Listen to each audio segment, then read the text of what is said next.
How to change your country or region on Samsung phone. Hello everybody, welcome back to another video. In this video, we're gonna look up for a method on how we can change our region or country. Without any further delay, let's get started.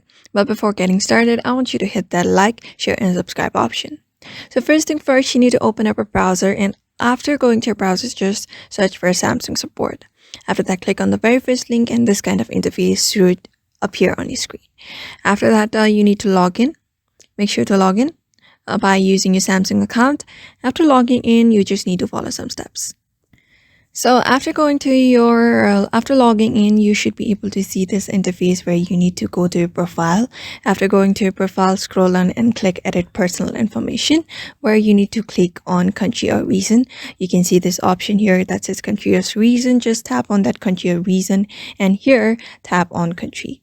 After that, change it into country that you want to change it into and tap on change. After that, read the terms and conditions again. Just accept the terms and click on the checkbox and tap on change. And just by following those methods, you should be able to change your country or your region on an Samsung phone by following this method. So therefore, I hope this video was helpful to you, and thank you for watching this video.